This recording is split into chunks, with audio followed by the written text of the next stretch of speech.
คุณกำลังฟังสวทแพร่ FM 91 เมกะเฮิรตซ์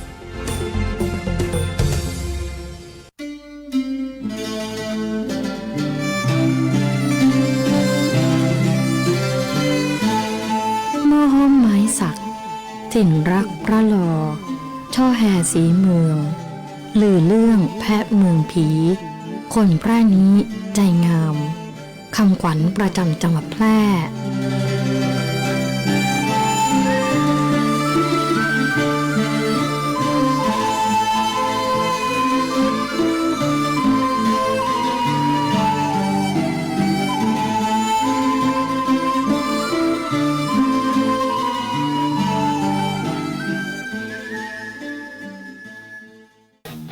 ยินดีต้อนรับสู่เมืองแพร่เกมจังหวัดแพร่ขอเชิญร่วมเป็นเจ้าภาพที่ดีร่วมต้อนรับนักกีฬาจาก 15 จังหวัดภาคเหนือร่วมชมร่วมเชียร์การแข่งขันกว่า 45 ชนิดกีฬาในการเป็นเจ้าภาพจัดการแข่งขันกีฬาเยาวชนแห่งชาติรอบคัดเลือกภาค 5 ครั้งที่ 41 เมืองแพร่เกมระหว่างวันที่ 22 ถึง 31 มกราคม 2569 นี้และการแข่งขันกีฬาอาวุโสแห่งชาติรอบคัดเลือกภาค 5 ครั้งที่ 8 เวียงโกไสเกมระหว่างวันที่ 15 ถึง 22 กุมภาพันธ์ 2569 พลาดไม่ได้กับพิธีเปิดการแข่งขันสุดยิ่งใหญ่ตระการตาในวันพฤหัสบดีที่ 22 มกราคม 2569 ณ สนามกีฬาองค์การบริหารส่วนจังหวัดแพร่ติดตามข่าวสารการแข่งขันได้ที่เพจ Facebook เมืองแพร่เกมและเพจเวียงโกไสเกม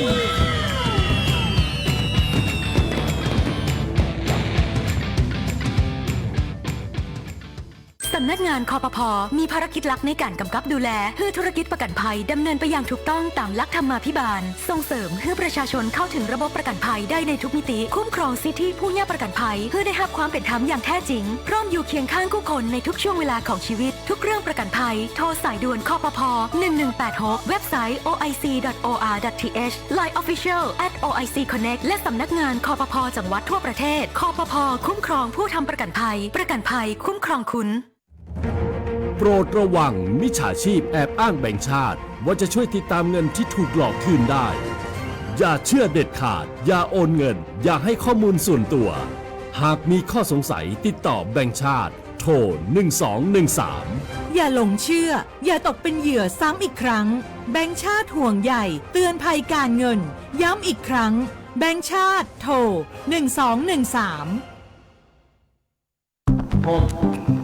ผมคิดว่าลองเสพแล้วมันจะไม่เป็นอะไรหรือเปล่าไม่เห็นผมเสียทั้งความไว้ใจและเสียอนาคตชีวิตอาจพลาดแต่ไม่ควรถูกทิ้งผู้ติดยาเสพติดสามารถเข้ารับการบำบัดรักษาและฟื้นฟูในสถานพยาบาลของรัฐเพื่อเริ่มต้นชีวิตใหม่ได้อีกครั้งพลาดได้รักษาได้ชีวิตไปต่อด้วยความปรารถนาดีจากสำนักงานประชาสัมพันธ์ที่ 3 กรมประชาสัมพันธ์ขับขี่ปลอดภัยเมืองไทยไร้อุบัติเหตุด้วยความปรารถนาดีจากสถานีวิทยุกระจายเสียงแห่งประเทศไทยจังหวัดแพร่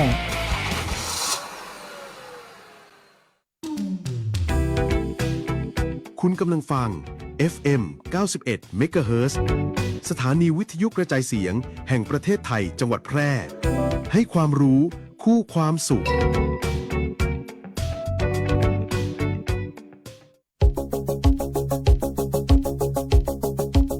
ข่าวสารฉับไวใกล้ตัวบริการทันใจร่วมแรงร่วมใจงานบ้านงานบุญประกวดราคาโปร่งใสและติดตามสภาพอากาศประจำวันโดยทีมข่าวสวทแพร่ FM 91 เมกะเฮิรตซ์สถานีข่าวดีของประชาชนคนเมืองแพร่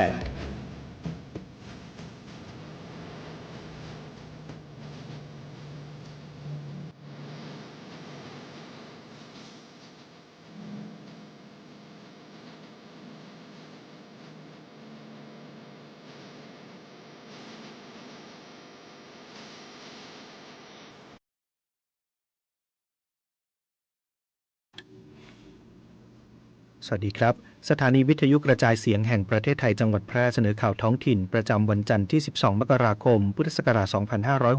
2569 โดยมีหัวข้อข่าวดังนี้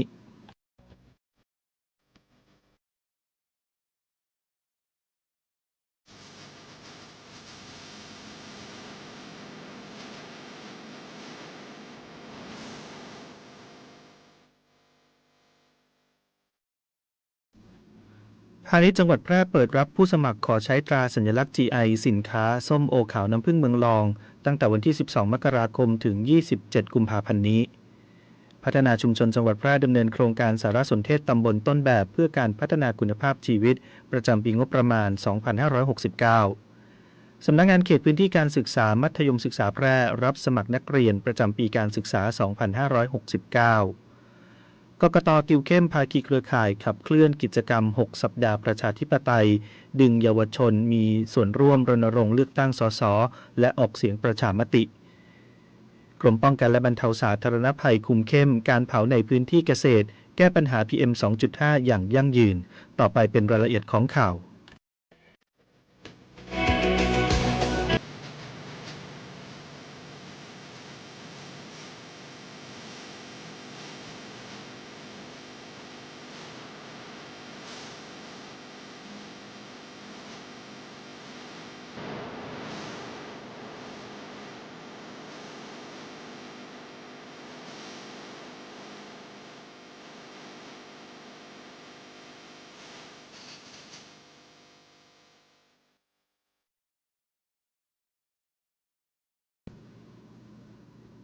พาณิชย์จังหวัดแพร่เปิดรับสมัครผู้ขอใช้ตราสัญลักษณ์ GI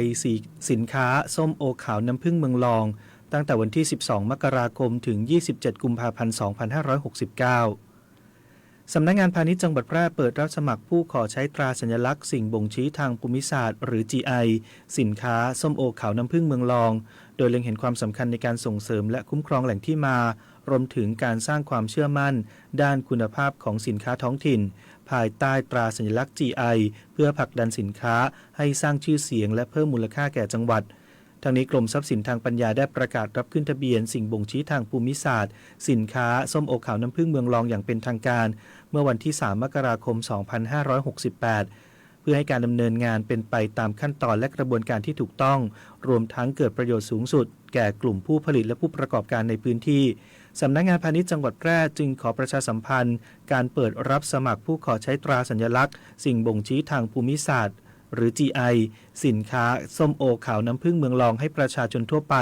กลุ่มผู้ผลิตผู้ประกอบการและเครือข่ายที่เกี่ยวข้องได้รับทราบโดยทั่วกันโดยผู้สนใจสามารถสอบถามรายละเอียดและยื่นเอกสารหลักฐานเพื่อขอใช้ตราสัญลักษณ์ GI ได้ตั้งแต่วันที่ 12 มกราคม ถึง 27 กุมภาพันธ์ 2569 ที่สำนักงานพาณิชย์จังหวัดแพร่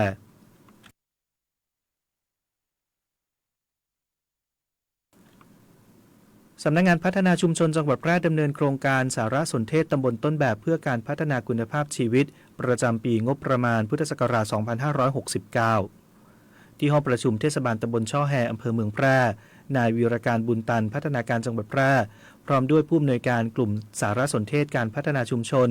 พัฒนาการอำเภอเมืองแพร่และเจ้าหน้าที่สำนักงานพัฒนาชุมชนจังหวัดแพร่และอำเภอเมืองแพร่ดำเนินงานโครงการสารสนเทศตำบลต้นแบบเพื่อการพัฒนาคุณภาพชีวิตประจำปี 2569 เวทีที่ 1 โดยมีคณะกรรมการศูนย์สารสนเทศตำบลต้นแบบโดยการนำของพระโกษัยเจติยารักษ์รองเจ้าคณะจังหวัดแพร่เจ้าวาดวัดพระธาตุเจ้าแห่พระอารามหลวงที่ปรึกษาโครงการพร้อมด้วยนายอดุลไหลทุ่งนายกเทศมนตรีตำบลช่อแฮในฐานะประธานคณะกรรมการพร้อมด้วยคณะกรรมการได้แก่ผู้บริหารท้องถิ่นผู้นำท้องที่ผู้นำชุมชนและภาคีเครือข่ายการพัฒนาระดับตำบลจำนวน 30 คนเข้าร่วมโครงการโดยกิจกรรมจัดขึ้นเพื่อสร้างความเข้าใจและส่งเสริมการใช้ข้อมูลสารสนเทศตำบลเช่นข้อมูลจปท.กชช. 2 ค.ข้อมูลทุนชุมชนมาใช้เพื่อวิเคราะห์วางแผนพัฒนาพื้นที่อย่างมีประสิทธิภาพโดยมีกระบวนการแลกเปลี่ยนเรียนรู้ร่วมกันตลอดจนการสังเคราะห์ข้อมูลภาพรวมของตำบลเพื่อนำไปใช้ประโยชน์ในการพัฒนาคุณภาพชีวิตโดยใช้โปรแกรมวิเคราะห์ ข้อมูลชุมชนมาเป็นเครื่องมือจัดลำดับประเด็นการพัฒนาของตำบลช่อแฮซึ่งจะเป็นการวางแผนต่อยอดการจัดกิจกรรมโครงการที่มีความสอดคล้องกับประเด็นการพัฒนาพื้นที่ในเวทีต่อไป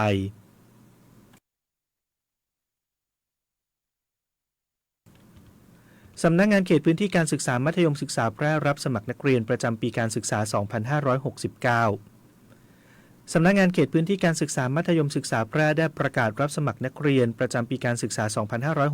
2569 สำหรับโรงเรียนในสังกัดระดับชั้นมัธยมศึกษาปีที่ 1 และมัธยมศึกษาปีที่ 4 โดยกำหนดวันรับสมัครตามประเภทห้องเรียนได้แก่ห้องเรียนพิเศษรับสมัครระหว่างวันที่ 1 ถึง 15 กุมภาพันธ์ 2569 และห้องเรียนปกติรับสมัครระหว่างวันที่ 15 ถึง 23 มีนาคม 2569 โดยไม่เว้นวันหยุดราชการดังนี้นักเรียนและผู้ปกครองสามารถติดตามรายละเอียดการรับสมัครได้จากเว็บไซต์ของโรงเรียนที่ประสงค์จะสมัครเข้าเรียนหรือสอบถามข้อมูลเพิ่มเติมได้ที่ศูนย์ประสานงานการรับนักเรียนในสังกัดสำนักงานเขตพื้นที่การศึกษามัธยมศึกษาแพร่กลุ่มส่งเสริมการจัดการศึกษาสำนักงานเขตพื้นที่การศึกษามัธยมศึกษาแพร่ถนนแพร่ลองตำบลในเวียงอำเภอเมืองแพร่จังหวัดแพร่หมายเลขโทรศัพท์ 054-510-137-105 หรือ 054-518-727 สำหรับนักเรียนที่ยังไม่มีที่เรียนและประสงค์ให้สำนักงานเขตพื้นที่การศึกษามัธยมศึกษาแพร่จัดหาที่เรียนให้สามารถยื่นคำร้องขอรับการจัดสรรที่เรียนได้ณโรงเรียนมัธยมใกล้บ้านหรือที่สำนักงานเขตพื้นที่การศึกษามัธยมศึกษาแพร่ระหว่างวันที่ 1-5 เมษายน 2569 โดยจะประกาศผลการจัดหาที่เรียนภายในวันที่ 10 เมษายนและรายงานตัวภายในวันที่ 10 เมษายน 2569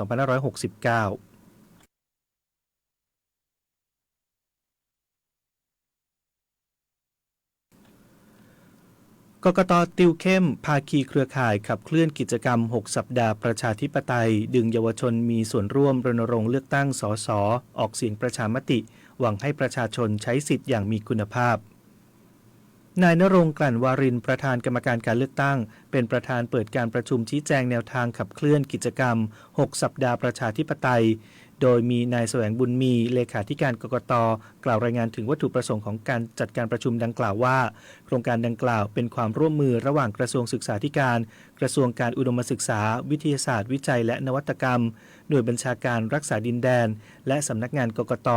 เพื่อให้เด็กเยาวชนนักเรียนนิสิตนักศึกษาได้เข้ามามีส่วนร่วมในกระบวนการจัดการเลือกตั้งและการออกเสียงประชามติโดยมีส่วนร่วมในการรณรงค์เผยแพร่กิจกรรมในสถานศึกษาขยายสู่ครอบครัวและชุมชนกระตุ้นให้ประชาชนทุกระดับเข้ามามีส่วนร่วมและใช้สิทธิ์ออกเสียงอย่างมีคุณภาพตลอดจนอำนวยความสะดวกณสถานที่เลือกตั้งซึ่งครั้งนี้ได้กำหนดวันออกเสียงประชามติเป็นวันเดียวกับวันเลือกตั้งสส.เป็นการทั่วไปคือวันที่ 8 กุมภาพันธ์ 2569 ทำให้ต้องมีการรณรงค์ประชาสัมพันธ์ทำความเข้าใจกับประชาชนให้มากยิ่งขึ้นการประชุมครั้งนี้ผู้เข้าร่วมประชุมประกอบด้วยมหาวิทยาลัยเทคโนโลยีราชมงคลมหาวิทยาลัยเครือข่ายหน่วยบัญชาการรักษาดินแดนและผู้บริหารสำนักงานกกต.รวมจำนวน500คนถือเป็นโอกาสอันดีที่จะได้ร่วมกันกำหนดแนวทางในการขับเคลื่อนกิจกรรม 6 สัปดาห์ประชาธิปไตยให้บรรลุเป้าหมายและเป็นไปในทิศทางเดียวกันด้านนายณรงค์กล่าวว่าหน้าที่ของกกต.มีภารกิจในการส่งเสริมสนับสนุนให้หน่วยงานของรัฐสถาบันการศึกษาและองค์กรเอกชนให้ความรู้ความเข้าใจที่ถูกต้องแก่ประชาชนเกี่ยวข้องกับการปกครองระบอบประชาธิปไตยอันมีพระมหากษัตริย์ทรงเป็นประมุขการส่งเสริมการมีส่วนร่วมของประชาชนหรือให้ประชาชนมีส่วนร่วมในการตรวจสอบการเลือกตั้งและความรู้ที่ถูกต้องเกี่ยวกับรัฐธรรมนูญจึงจำเป็นต้องบูรณาการความร่วมมือระหว่างสำนักงานกกต.และหน่วยงานภาคีเครือข่ายเพื่อเป็นกลไกสำคัญในการขับเคลื่อนภารกิจให้บรรลุเป้าหมายของสำนักงานและเป็นไปตามแผนยุทธศาสตร์ของสำนักงานกกต.ประจำปี 2569 นำไปสู่แนวทางปฏิบัติอย่างเป็นรูปธรรมและหวังว่าการประชุมชี้แจงทุกหน่วยงานจะได้นำประสบการณ์การทำงานที่ผ่านมาแลกเปลี่ยนแนวคิดทักษะในการทำงานซึ่งจะนำไปสู่การปฏิบัติงานที่เป็นไปตามทิศทางเดียวกันในการขับเคลื่อน 6 สัปดาห์ประชาธิปไตยสำหรับการออกเสียงประชามติที่กำหนดวันออกเสียงในวันเดียวกับการเลือกตั้งสส.ซึ่งจะมีขึ้นในวันที่ 8 กุมภาพันธ์ 2569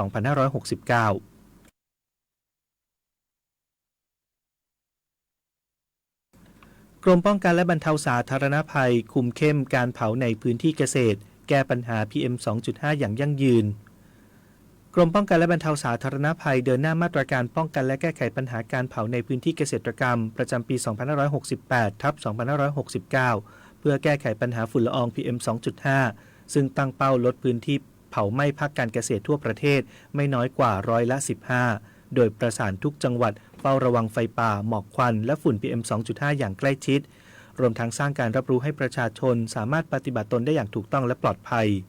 ทั้งนี้ได้มีการบูรณาการร่วมกับกระทรวงเกษตรและสหกรณ์และหน่วยงานที่เกี่ยวข้องขับเคลื่อน4มาตรการหลักได้แก่เฝ้าระวังและป้องกันการเผาในพื้นที่เกษตรส่งเสริมการใช้ประโยชน์เศษวัสดุทางการเกษตรคุมเข้มการนำเข้าสินค้าเกษตรปลอดการเผา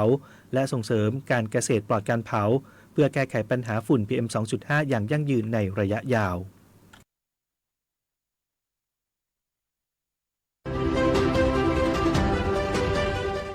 มิจฉาชีพจะสรรหาวิธีที่จะโกงเงินพวกเราได้ทุกวันทุกเรื่องเลยนะคะและหนึ่งในปัญหาที่พ่อค้าแม่ค้าออนไลน์และร้านค้าที่มีหน้าร้านมาพบบ่อยคือเรื่องสลิปปลอมค่ะที่มิจฉาชีพใช้ในการหลอกลวงว่าได้โอนเงินให้แล้วทั้งที่ยังไม่ได้มีการโอนเงินให้จริงทำให้แม่ค้าออนไลน์หลงเชื่อและได้ส่งสินค้าไปให้เพื่อไม่ให้ตกเป็นเหยื่อของมิจฉาชีพวันนี้ผู้กองมีวิธีสังเกตมาฝากนะคะข้อ 1. สังเกตความละเอียดของตัวเลขและตัวหนังสือเพราะถ้าหากเป็นสลิปปลอมแล้วตัวหนังสือบนสลิปอาจจะไม่เท่ากันรวมไปถึงความหนาบางของตัวอักษรจะไม่เท่ากันแน่นอนค่ะ 2. หากเราสแกน QR Code บนสลิปโอนเงินแบบ e-slip จะมี QR Code ให้ตรวจสอบชื่อผู้โอนรวมไปถึงจำนวนเงินวันและเวลาที่โอนหากยอดเงินไม่ตรงหรือไม่สามารถตรวจสอบได้ให้ตั้งข้อสงสัยไว้เลยนะคะว่าเป็นสลิปปลอม 3. ให้เราใช้บริการแจ้งเตือนของธนาคารหากสมัครใช้บริการแจ้งเตือนของธนาคารแล้วจะทำให้เรารู้ว่ามียอดเงินเข้าออกจริงหรือไม่ค่ะ 4. ใช้ระบบจัดการร้านค้าที่มีฟังก์ชันช่วยเช็คสลิปโอนเงินอัตโนมัติค่ะ 5. ไม่โพสต์รูปสลิปลงช่องทางสาธารณะนะคะเพื่อป้องกันไม่ให้มิจฉาชีพนำรูปของเราไปตัดต่อเพื่อหลอกลวงผู้อื่นค่ะเพื่อไม่ให้ตกเป็นเหยื่อของมิจฉาชีพอย่าลืมเช็คให้ชัวร์ก่อนโอนนะคะอย่าลืมกดติดตาม PTT Police รู้ทันความคิดจนอะไรค่ะ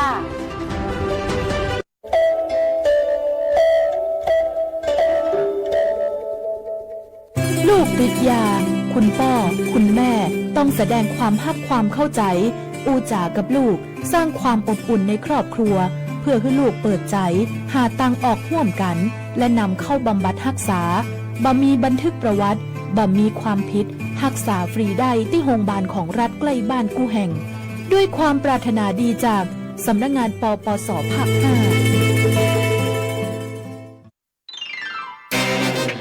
กฎหมายง่ายจังแค่ฟังก็เข้าใจโดยสำนักงานกิจการยุติธรรมตอนวันลาหยุดของลูกจ้างตามกฎหมายแรงงานเจ๊คะหนูก็ยืนขายของมาตั้งหลายวันแล้วอ่ะยังไม่ได้หยุดกับเขาบ้างเลยพรุ่งนี้หนูอยากจะขอลาไปอยู่บ้านสักวันได้ไหมคะเจ๊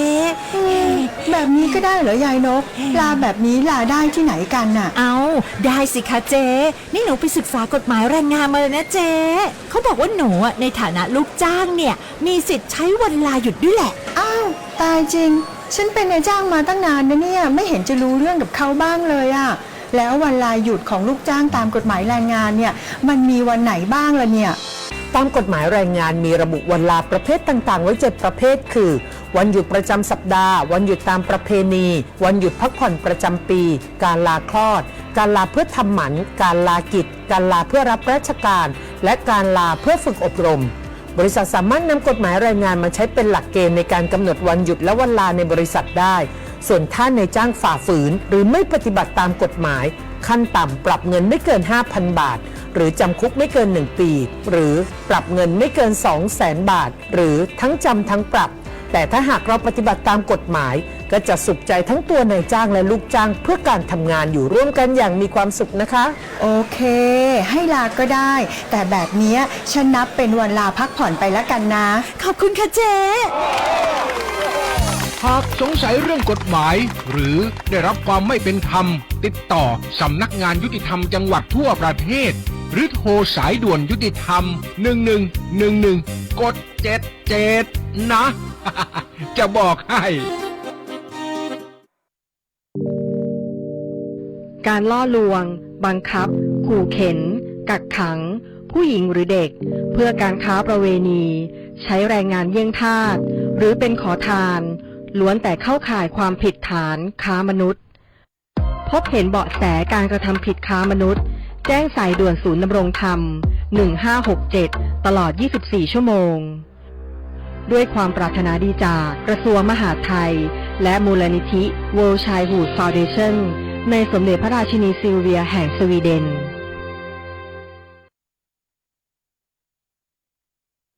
ติดตามพยากรณ์อากาศประจำวันจากสถานีอุตุนิยมวิทยาแพร่ประจำวันจันทร์ที่ 12 มกราคม 2569 ลักษณะอากาศทั่วไปของประเทศไทยยังคงมีอากาศหนาวเย็นโดยภาคเหนือและภาคตะวันออกเฉียงเหนือมีอากาศหนาวส่วนภาคกลางภาคตะวันออกและภาคใต้ตอนบนมีอากาศเย็นถึงหนาวเนื่องจากบริเวณความกดอากาศสูงหรือมวลอากาศเย็นกำลังค่อนข้างแรงปกคลุมประเทศไทยตอนบนและภาคใต้ตอนบนขอให้ประชาชนดูแลรักษาสุขภาพเนื่องจากสภาพอากาศที่หนาวเย็นและระวังอันตรายจากอัคคีภัยเนื่องจากสภาพอากาศแห้งสำหรับภาคใต้ตอนล่างมีฝนเล็กน้อยบางแห่งเนื่องจากมรสุมตะวันออกเฉียงเหนือกำลังปานกลางพัดปกคลุมอ่าวไทยภาคใต้และทะเลอันดามันส่วนคลื่นลมบริเวณอ่าวไทยและทะเลอันดามันมีกำลังปานกลางโดยอ่าวไทยตอนล่างทะเลมีคลื่นสูงประมาณ2เมตรส่วนอ่าวไทยตอนบนและห่างฝั่งทะเลอันดามันคลื่นสูง 1-2 เมตรขอให้ชาวเรือเดินเรือด้วยความระมัดระวังด้วยสถานการณ์ฝุ่นละอองในระยะนี้ประเทศไทยตอนบนมีการสะสมของฝุ่นละอองหมอกควันอยู่ในเกณฑ์ปานกลางถึงค่อนข้างมากและมีแนวโน้มการสะสมมากขึ้นเนื่องจากการระบายอากาศอยู่ในเกณฑ์ที่ไม่ดีถึงอ่อนพยากรณ์อากาศบริเวณภาคเหนืออากาศหนาวกับมีหมอกในตอนเช้าอุณหภูมิต่ำสุด 11-14 องศาเซลเซียสอุณหภูมิสูงสุด 27-32 องศาเซลเซียสบริเวณยอดดอยอากาศหนาวถึงหนาวจัดและมีน้ำค้างแข็งบางแห่งอุณหภูมิต่ำสุด 2-10 องศาเซลเซียสลมตะวันออกเฉียงเหนือความเร็ว 10-15 กิโลเมตรต่อชั่วโมงพยากรณ์อากาศบริเวณจังหวัดแพร่อากาศหนาวกับมีหมอกในตอนเช้าทัศนวิสัย 2-10 กิโลเมตรลมตะวันออกเฉียงเหนือความเร็ว 10-20 กิโลเมตรต่อชั่วโมงอุณหภูมิสูงสุดที่สถานีอุตุนิยมวิทยาแพร่วานนี้วัดได้ 28.1 องศาเซลเซียสอุณหภูมิต่ำสุดที่สถานีอุตุนิยมวิทยาแพร่เช้าวันนี้วัดได้ 10.4 องศาเซลเซียสคาดว่าอุณหภูมิสูงสุดวันนี้ประมาณ 28 องศาเซลเซียสคาดว่าอุณหภูมิต่ำสุดเช้าพรุ่งนี้ประมาณ 12 องศาเซลเซียสบริเวณยอดดอยอากาศหนาวถึงหนาวจัดอุณหภูมิต่ำสุด 7 องศาเซลเซียสวันนี้ดวงอาทิตย์ตกเวลา 18:01 นาทีวันพรุ่งนี้ดวงอาทิตย์ขึ้นเวลา 6:54 นาทีจบการเสนอข่าวท้องถิ่นร่วมสร้างประเทศไทยร่วมใจไปเลือกตั้ง8กุมภาพันธ์ 2569เลือกตั้งสมาชิกสภาผู้แทนราษฎรและออกเสียงประชามติธนชัย สุวรรณากาศอ่าน